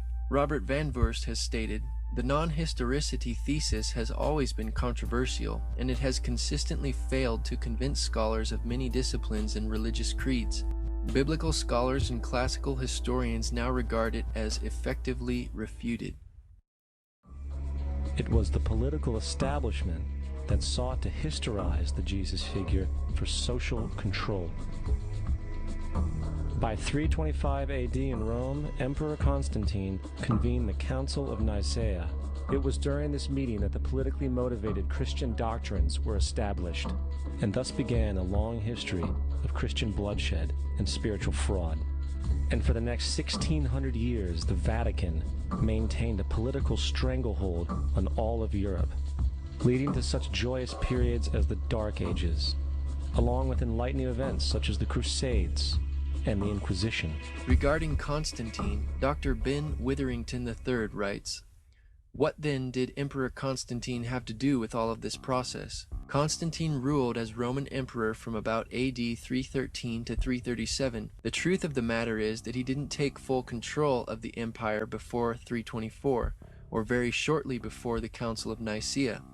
This fact alone should make evident that most theological issues, including those about Christ's nature, had taken a rather definite shape and trajectory before Constantine had anything to do with them. At the Council of Nicaea, Constantine seems to have favored Christ's true divinity, but he was no theologian, and it certainly wasn't he who wrote the Creed of Nicaea, nor can it be said that he determined the canon. Constantine mainly pronounced the benediction on the deliberations that had already been formulated.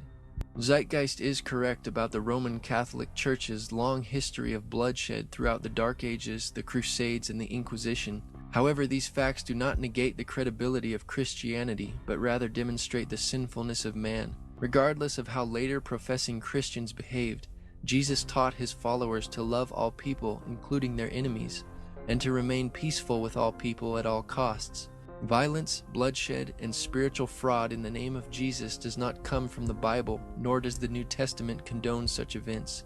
Anybody who reads the New Testament for themselves will see that violent Christians live contrary to what the Bible teaches, and are therefore not followers of Jesus at all. As presented earlier, There are numerous non-biblical historians who speak of Jesus. Thus, it was not the political establishment that sought to historize Jesus. This is not to say that the Bible has not been perverted and taken out of context by the political elite for social control throughout history and even today. In the secret FEMA plan to use pastors as pacifiers in preparation for martial law, this debriefing tells pastors to help implement FEMA and Homeland Security directives.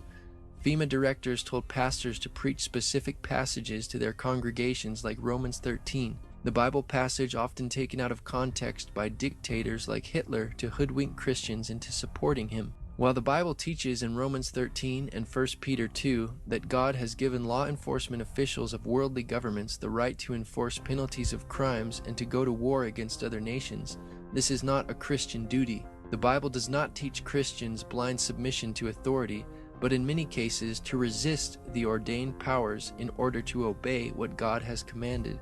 If the state's orders are in conflict to Jesus' teachings, including murder, war, idolatry, etc., then resistance to those powers is obedience to God. Zeitgeist's argument is invalid because there are several examples of civil disobedience in the Bible. For example, Daniel chapter 3 documents a few of the Hebrews' unwillingness to compromise the commandments of God in submission to the Babylonian Empire. Exodus chapter 1 speaks of the Hebrew midwives who refused to obey the Egyptian Empire's commands to kill male babies, and Joshua chapter 2 documents the harlot Rahab who housed the Hebrew spies and hid them from the authorities. The book of Acts is full of examples of how the apostles of the early Christian church disobeyed the Jewish authorities in order to preach the gospel. Peter taught to obey God rather than men.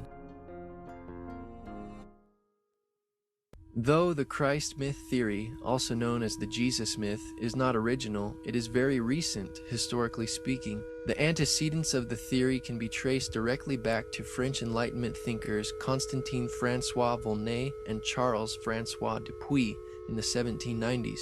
Proponents and authors cited in the Zeitgeist transcript have recently repopularized the theory. The questioning of Jesus' existence is not accepted by mainstream scholarship, as stated by Richard Burridge and Graham Gould in their book Jesus Now and Then, page 34. Michael Grant states on page 199 of his book Jesus, an Historian's Review of the Gospels, that the Jesus myth thesis fails to satisfy modern critical methodology and is rejected by all but a few scholars. Graham N. Stanton writes, "Today, nearly all historians, whether Christians or not, accept that Jesus existed and that the Gospels contain plenty of valuable evidence which has to be weighed and assessed critically.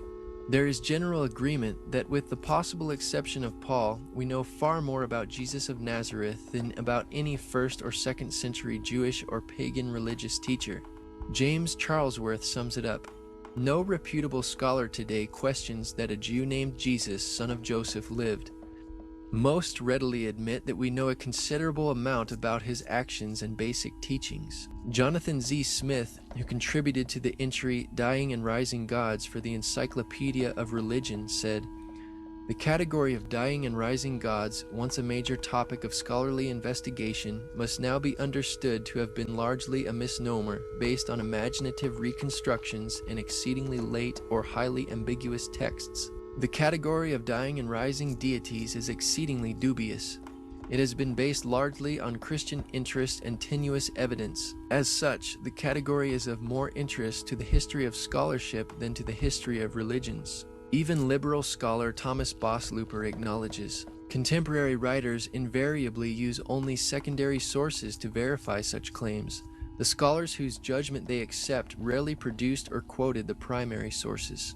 Yet Zeitgeist and its sources continue to propagate this theory in spite of all the evidence. In part 1 of the film Zeitgeist, nearly 200 sources are cited in the transcript. Yet many of these sources are used more than once, and none of them predate Christianity. For example, D.M. Murdoch, who also goes by the pen name Acharya S., is cited 29 times, and Gerald Massey is cited 30 times. The Bible is cited 22 times, almost always with erroneous conclusions. In fact, when the transcript for this film is examined in further detail, we see that less than 25% of these sources are original. Like the French Enlightenment thinkers, Sir James Frazer, cited 4 times in Zeitgeist, wrote The Golden Bough in 1890 when these mystery religions were still mysteries. It is from his work and others that Gerald Massey and Acharya S. get much of their information. However, Frazer's pioneering work has come under criticism by more recent scholars. When the newly accumulated archaeological and textual evidence is consulted, his ideas are no longer valid. Professor of History at Miami University, Dr. Edwin Yamauchi stated, "On the popular level, Sir James Frazer gathered a mass of parallels in his multi-volume work called The Golden Bough, which was published in 1906. He discussed Osiris of Egypt, Adonis of Syria, Attis of Asia Minor, and Tammuz of Mesopotamia, and concluded that there was a common rising and dying fertility god. Unfortunately, much of his work was based on a misreading of evidence." In 1970, John Allegro, another of Zeitgeist sources, wrote a book entitled The Sacred Mushroom and the Cross. He proposes that the earliest Christians were actually a secret cult group that used hallucinogenic mushrooms and utilized the name Jesus as a code word to avoid letting outsiders know about their secret activities. Allegro was criticized immediately by almost every major historical scholar. The Times newspaper of London printed a letter signed by 15 scholars in the Semitic languages who dismissed his conclusions, stating that it was not based on any philological or other evidence that they can regard as scholarly. And what about this amulet of Dionysus as a crucified figure pictured and dated 500 BC in Zeitgeist? Timothy Freak and Peter Gandy, cited 7 times in the film, feature a picture of the amulet on the cover of their book, The Jesus Mysteries. The Zeitgeist claim that this amulet dates back to 500 BC is a lie. Actually, the amulet dates centuries after the 1st century AD, after the establishment of Christianity. One researcher, James Hannum, documented, "Although it features on the cover of the Jesus Mysteries, Timothy Freak and Peter Gandy are actually quite circumspect about the amulet in the text. I emailed them to ask in which book they had found it. Peter Gandy kindly replied that it was in the 2nd edition of Guthrie's Orpheus and the Greek Religion, as well as R. Eisler's Orpheus the Fisher, first published in 1920. Oddly enough, it isn't in the appendix of either of these books. On my next visit to London, I looked both these books up at the Warburg Institute and found the note in Guthrie's work that the amulet was believed to be a fake. In subsequent email correspondence through an intermediary, Peter Gandy eventually came clean. I will quote in full. "I have to admit that James Hannum is correct. Kern's comment is indeed in Guthrie's book. In sum, not only is the amulet shown in the film Zeitgeist and on the cover of the Jesus Mysteries a fake, but at least one author of the book knew it was a fake and kept quiet about it until now. This displays the dishonesty of Zeitgeist's Freak and Gandy, discrediting their researching abilities." First, let me say something about Freak and Gandy's book. I do not recommend that book. I would prefer that no one ever read it. It's only marginally better than Percy Graves' work. Their research is on key parts, it's shoddy, and their source citations minimal, problematic. There's no way to know when they've gotten something right or wrong without redoing all their research, which makes their book useless. And that's the same complaint I had against Graves' book. To figure out what's in there that's even correct, you have to completely redo the whole work, and why even read the book if you're just going to do all the work yourself anyway.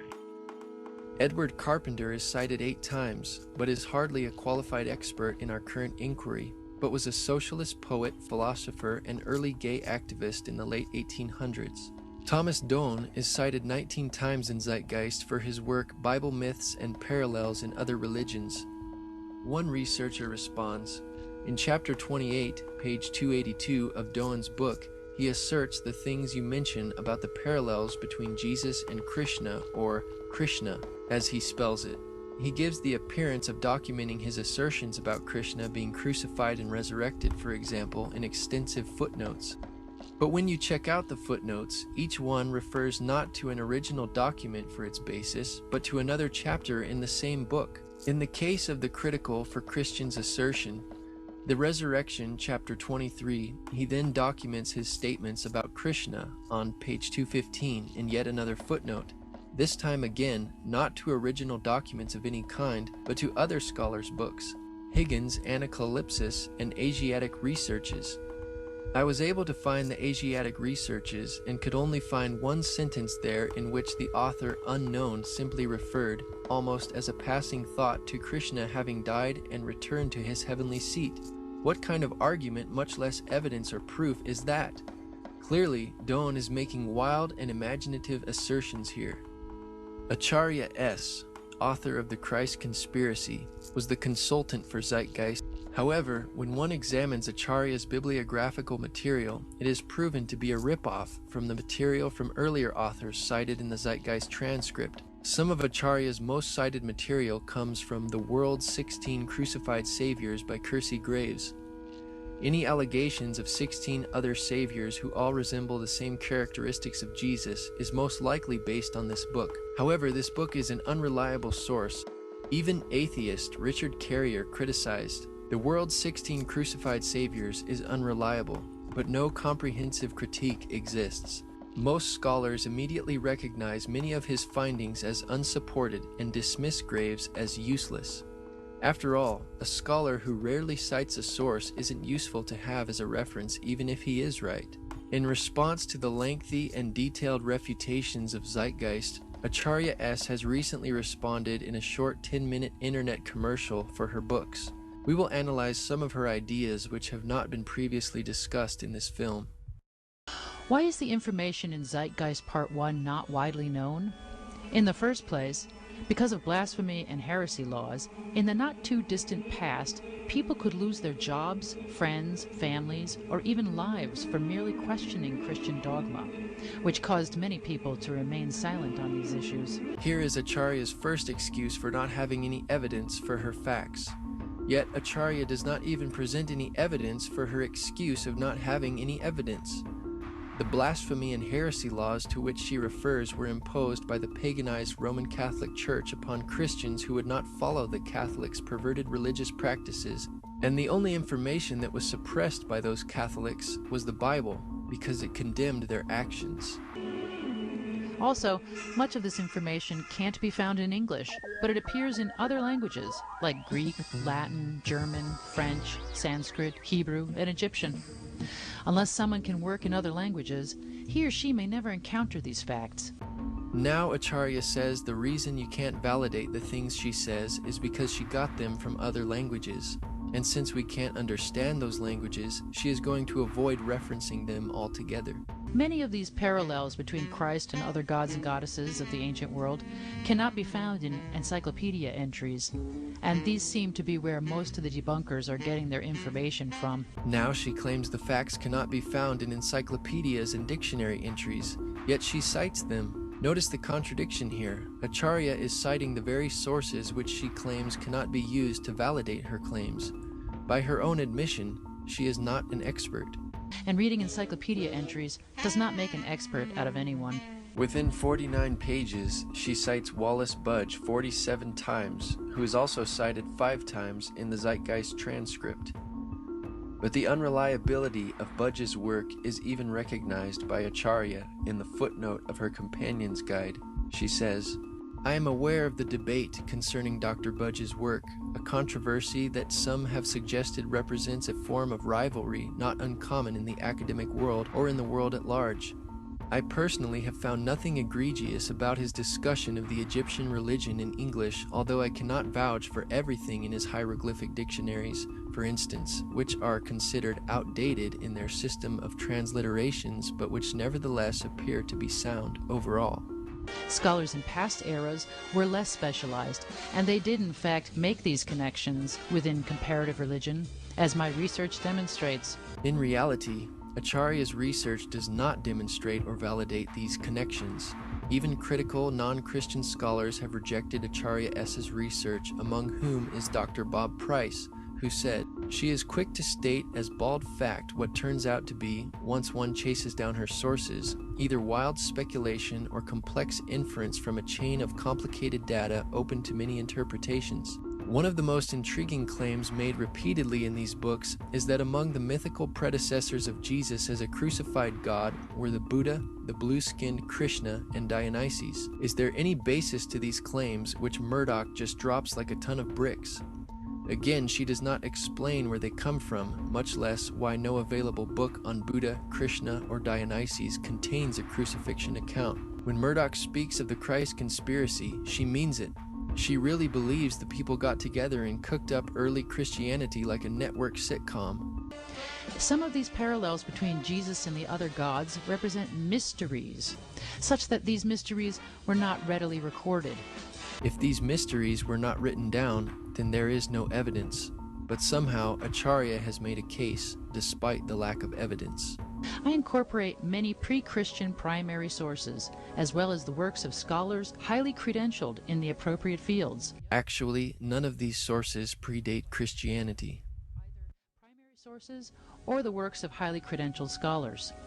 For example, the parallels between Christ and the god Attis, who was brought up in Zeitgeist, are discussed by Dr. Andrew T. Fear, a professor of classics and ancient history at the University of Manchester in England. Even Dr. A.T. Fear, Acharya's source, says that the resurrection of Attis did not appear until the beginning of the 4th century, inspired by Christianity, not vice versa. Attis, too, with his strong emphasis on resurrection, seems to be a latecomer to the cult.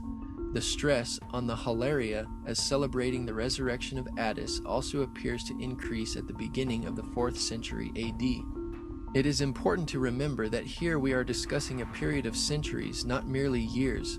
They do seem to have been provoked by a need to respond to the challenge of Christianity. Obviously, this is one of Acharya's strongest claims in support of her facts, since it made the cut into her 10-minute commercial. But her own source, Dr. Fear, embarrassingly admits that these similarities between Attis and Jesus were borrowed from Christianity and not the other way around, as she alleges. The idea of the Indian god Krishna's mother being a virgin is not widely known and is therefore said to be wrong. As demonstrated earlier, the Indian literature says just the opposite, that Devaki had 7 children before Krishna was born. The Bhagavad Gita is then shown on the screen, which is misleading because there is no record in the Bhagavad Gita or Mahabharata of a virgin birth for Devaki. We should keep in mind that shouts for primary sources serve to remind us that Christians went on a rampage to censor and obliterate everything outside of their faith. In fact, these censors destroyed a huge amount of the type of evidence that we're discussing here. Again, she makes excuses for not having any evidence or proof for her thesis, and warns us against those who would ask for such evidence. Without any evidence, the Jesus myth and astrotheology concepts are negligible. While it is true that the wise men, magi, or kings are not numbered in the New Testament, their gifts are numbered as 3 at Matthew 2:11, gold, frankincense, and myrrh.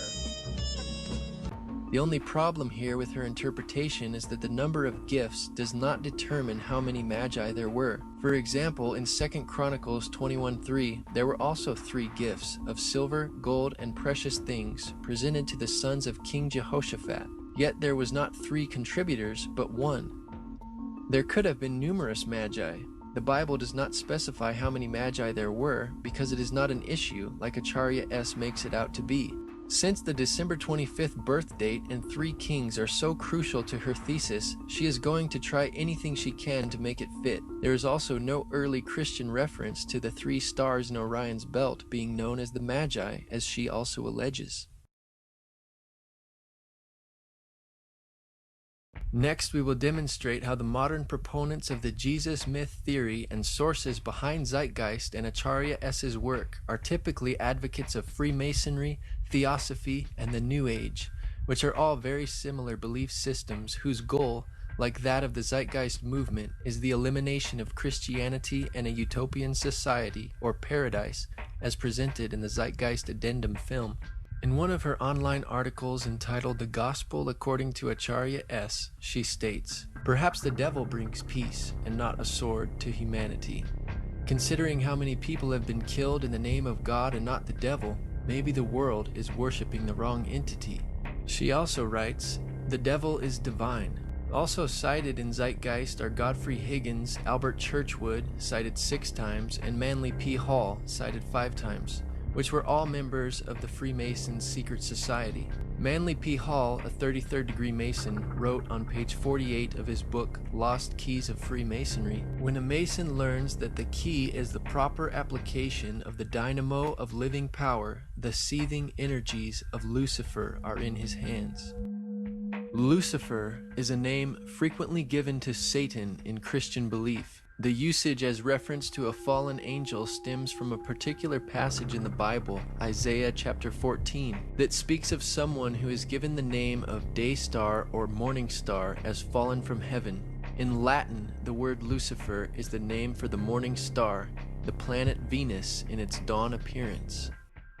Though it seems Acharya S. ignorantly and lightly poses the hypothetical of worshiping the devil and the devil bringing peace to humanity, her sources, such as Manly P. Hall, H. P. Blavatsky, and Albert Pike, are much more bold in their allegiance to the devil, Satan, or Lucifer. They not only believed in the devil, but committed their work to the fallen angel, Satan, and his lies. Another Freemason quoted frequently by Acharya S. in the Christ Conspiracy is Albert Pike, who is considered one of the best interpreters of all Masonic ritual. He held the highest office in Scottish Rite Masonry and rewrote all Scottish Rite rituals, which are practiced today. Pike is best known for his work Morals and Dogma, which is found in the bibliography of Acharya's book. He said, "The Masonic religion should be, by all of us initiates of the high degrees, maintained in the purity of the Luciferian doctrine.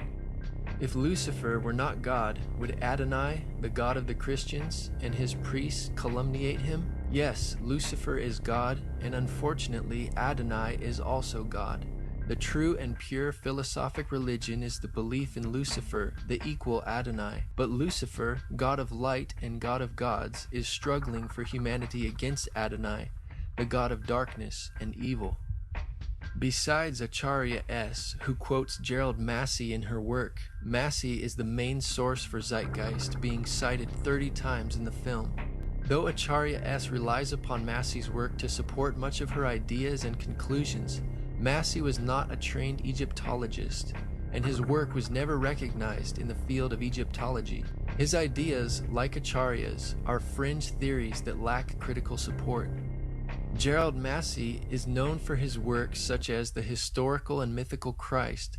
He was also a practicing Druid and a Theosophist who wrote for the Theosophical magazine entitled Lucifer, published by H. P. Blavatsky.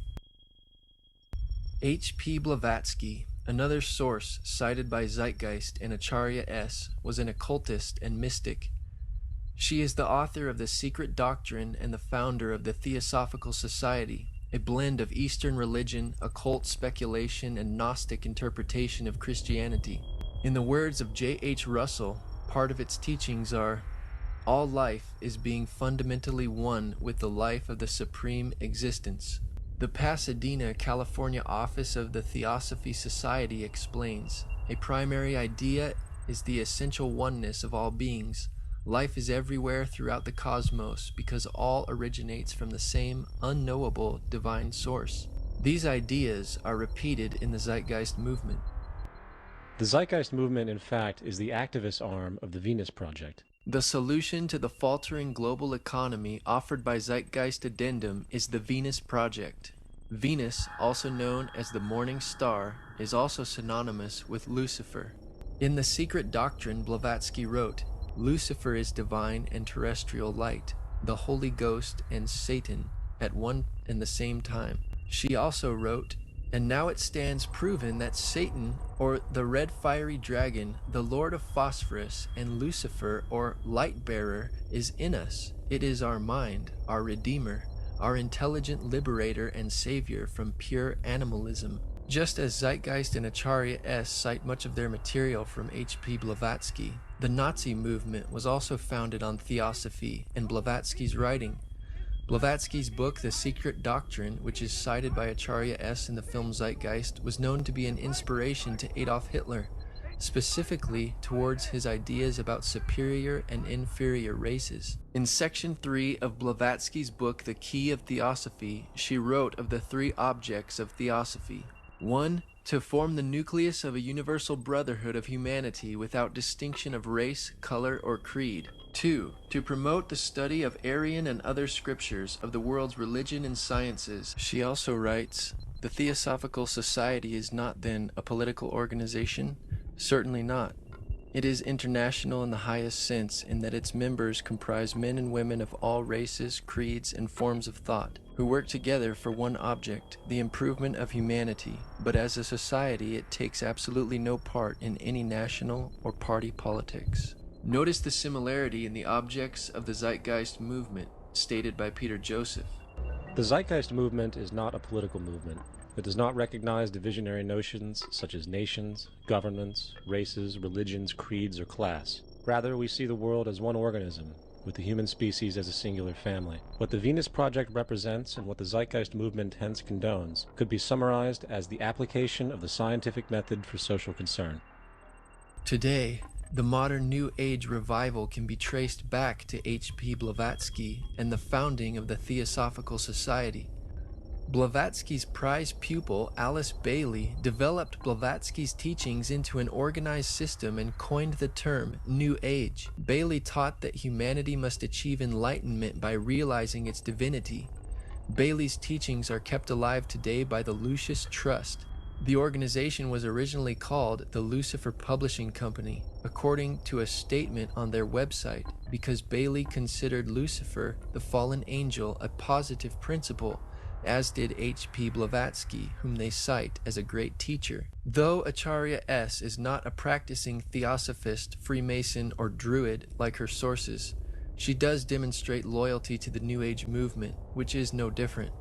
On page 416 of the Christ Conspiracy, she says, despite the vilification of the so-called New Age movement, the fact is that we are entering into a new age. The age referred to in the gospel tale is that of Pisces, and through contrivance and duplicity, coercion and slaughter, the fish god Jesus, the Piscean solar avatar, has indeed been with us. But now it is the close of the age, and his time is over. As Hancock says, we live today in the astrological no man's land at the end of the age of Pisces, on the threshold of the new age. The Zeitgeist movie opens with a quote from Jordan Maxwell's Inner World of the Occult. The more you begin to investigate what we think we understand, where we came from, what we think we're doing, the more you begin to see we've been lied to. Maxwell was also heavily influenced by H.P. Blavatsky and Theosophy. Helena Petrovna Blavatsky? Right. Yes, I have all of her works. I think her best work was Isis Unveiled, Part 2, which is theology. Right. Science. And that was an exceptional work. I think that Helena Petrovna Blavatsky, the Russian mystic, was a very wise and perceptive lady. Manly Palmer Hall, one of my very good friends. Manly Palmer Hall, one of my very good friends. This main authority behind Zeitgeist and proponent of the New Age, Jordan Maxwell, believes he was put here by aliens to start his own religion. He is also one of Acharya's sources for the Christ Conspiracy. 2 white glowing objects came in very slow. They were not flying as such. They appeared to be just electronically or magnetically floating. And as they floated overhead, 5 more came in behind them, and at that point I totally went ballistic. I decided to rent a convertible and drive back up to Area 51 by myself, and no one knew this, and go back out to where we had this experience by myself, which I did. About a month later, now we're at the beginning of summer, I get a phone call from Paul, my publisher, who lives in Escondido, right down by San Diego, and he's telling me about this young lady who was a past life regressionist, and he said, you got to go see this girl, she's sensational. And she says, well, and I'm just telling you what she said. She said, they are Pleiadians, and they have brought you here to do something, and you are ultimately going to be a emissary, was the word, an emissary for them. They're going to channel through you, they're going to use you, and they will speak through you. In the end, the most relevant change must occur first inside of you. The real revolution is the revolution of consciousness, and each one of us first needs to eliminate the divisionary, materialistic noise we have been conditioned to think is true, while discovering, amplifying, and aligning with the signal coming from our true empirical oneness. It is up to you. That depends on you and not somebody else. You yourself are the teacher and the pupil, you are the master, you are the guru, you are the leader. You are everything. Freemasonry, Theosophy, the New Age, and Zeitgeist movements all represent a relentless quest towards self-deification and the integration of all knowledge and spirituality in order to create a utopian society where all is one and one is all. The Bible is also in a head-on collision with this movement because, in contrast, it teaches that all is not one, all is not God, and human beings are not God. The Zeitgeist movement and Venus Project Utopia theoretically eliminates this problem of sin and human depravity, saying, essentially, that sin, evil, and crime is not caused by free will of individuals, but is a product of society, circumstantial experiences, and money. There is no such thing as a criminal. As repeatedly expressed, the monetary system generates corruption by its very construct. As far as society today, the most fundamental condition for offensive behavior is derived from the monetary system. In contrast, the Bible teaches that humanity's crises stem from the evil and sin of humankind. The Zeitgeist movement blames money for offensive behavior, whereas the Bible teaches the love of money is the root of all evil, bringing the cause of sin back to the individual's free will and choice. The doctrines of these movements forever removes any possible fellowship with Christians. The only obvious solution to this problem is the eradication of Christianity, as Acharya S. reveals on page 416 of her book, quoting Zeitgeist source Edward Carpenter. As for Christianity's role in this new age, Carpenter states, Christianity, therefore, as I say, must either now come frankly forward and, acknowledging its parentage from the great order of the past, seek to rehabilitate that and carry mankind one step forward in the path of evolution, or else it must perish. There is no alternative.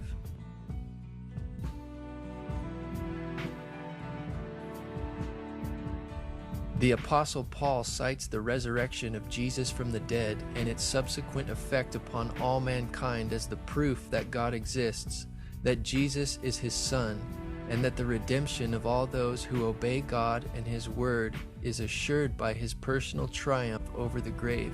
Obviously, the Zeitgeist movement will label the resurrection another myth, as they do with Jesus' historical existence. A cardinal doctrine of the Christian faith is the death and resurrection of Christ. This notion is so important that the Bible itself states, "And if Christ be not risen, then is our preaching vain, and your faith is also vain."